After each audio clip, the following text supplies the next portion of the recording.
3। Okay.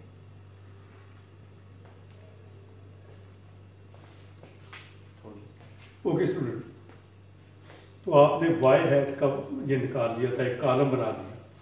Y and Y hat की एक जैसी वैल्यू होनी चाहिए। कैसे ये निकाली? मैंने वो एक्स मॉडल में वैल्यू पुट करता गया। मैंने मॉडल में जो एस्टिमेटेड मॉडल था और वाई की value e is equal to y minus y hat. अगर इनको सम करें ना, प्लस माइनस करें, तो ये जीरो हो जाए, इसलिए हम इसका स्केयर ले लेते हैं। तो वेरिएबिलिटी हम देखते हैं कि इसमें वेरिएबिलिटी कितनी है, मतलब कि variance sigma square e variance is equal to, ये एरर निकाल रहा हूँ कितना, वेरिएबिलिटी कितनी है, that is equal to summation e square over n minus 2। इसको सिग्मा भी कहते हैं, एस के भी कह देते हैं, जो मर्जी कह दे। सैंपल वेरिएंस, पॉपुलेशन वेरिएंस हुआ था 5.24 divided by n minus 2, that n 6 है, minus 2 4 is equal to 1.56 SE square with standard deviation. आप इसका अंडर रूट ले, दिस इज स्टैंडर्ड डेविएशन।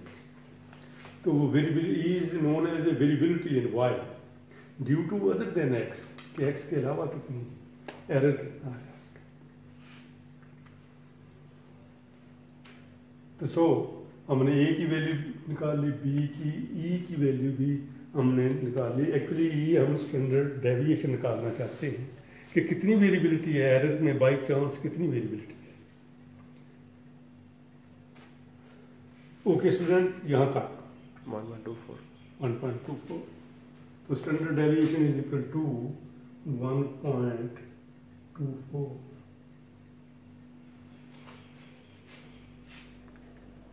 अब एक बड़ी इंपॉर्टेंट रिग्रेशन में एक टर्म यूज होती है, उसको कहते हैं coefficient of determination. Coefficient of determination denoted by R square, that's known as the coefficient of determination, and the formula is summation y hat minus Y bar का square और divided by summation y minus Y bar का square. देखिएगा student, यही इसी question से ही मैं y hat minus Y बार निकाल सकता।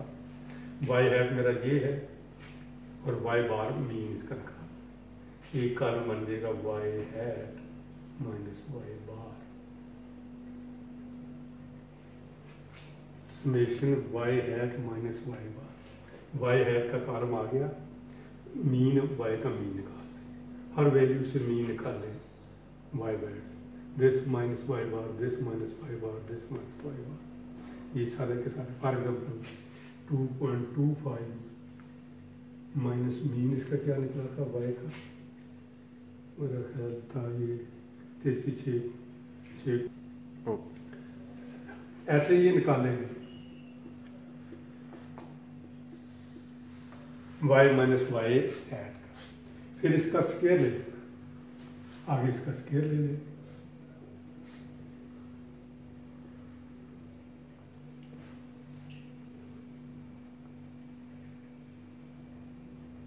एक कॉलम इसका स्क्वायर का बन जाएगा y हैट में, मतलब इसी का स्क्वायर ले लेंगे, इसका स्क्वायर ले, and then y minus Y bar का एक कॉलम बना लें, y की वैल्यू 2 माइनस 5.5, ये y माइनस वाई का ये कॉलम बन जाएगा, फिर इसका स्केल ले लें y माइनस वाई बार,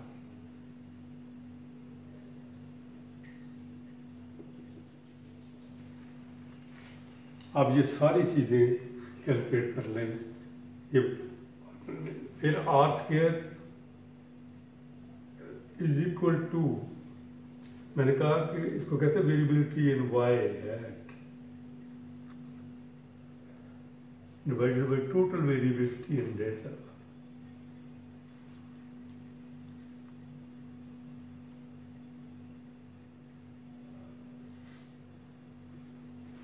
यहाँ से इसको सम करेंगे ये आ जाएगा, इसको सम करेंगे तो ये आ जाएगा। दोनों को रेशो मालूम कर लें। लेट्स सपोज, मैं सपोज कर रहा हूँ कि मैं रेशो मालूम कर लें, ये मेरा 0.85 यहाँ से R square is known as a coefficient of determination. अब इम्पोर्टेंट इज वेरी कि हमने मॉडल लिखा था y is equal to a plus B X plus E, कि y x पर डिपेंड करता है और x के अलावा भी कोई अदर फैक्टर है जो हमें नहीं पता, वो भी y को अफेक्ट करते थे। तो आज के बताता है the variability in y due to x, कि x की वजह से y में कितनी वेरिएबिलिटी है, फर्टिलाइजर की वजह से कितनी है, मार्क की वजह से कितने मार्क्स में वेरिएबिलिटी है। तो 85% variability in y is due to x, ये इंडिपेंडेंट वेरिएबल की वजह से है, और 15% जो है वो e की वजह से है। काल तो दो ही है ना, या x है या e है। x की वजह से ये 80% है और अदर देन x की वजह से 15% है, 1 से माइनस कर।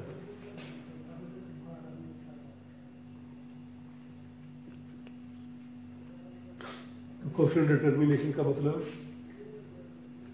कितने percent variability due to independent variable, और 1 माइनस ई कर दें तो that's variability is due to e error की वजह से। तो मुझे पता चला कि ये जो फर्टिलाइजर का एक्सपेरिमेंट किया गया वाई एक जैसे नहीं थी, वेरिएबिलिटी आई, वेरिएंस आया, तो 85% एक्स की वजह से आया, कोई एक्स चेंज कर दिया था हमने। 15% बाई चांस हमें पता ही नहीं उसका कि ये किसकी वजह से। तो जितना ये ज़्यादा होगा उतना ही अच्छा होता है, जितना ये कम हो इतना ही अच्छा नहीं होता। This is the lecture for the simple linear regression. Model को एस्टिमेट करना, एस्टिमेट करने का मतलब होता है ए और बी की वैल्यू मालूम करनी और फिर उसका स्केयर कैलकुलेट करना, ये बताता है कि क्या है। इसके बेस पर हम प्रेडिक्ट कर देते हैं, एक्स की वैल्यू कोई पुट कर देते हैं, कोई एक्स की वैल्यू पुट कर दें अपने मॉडल में, एस्टिमेटेड मॉडल में, तो वाई को कर लेते हैं कि ये हमारा। Okay, thank you.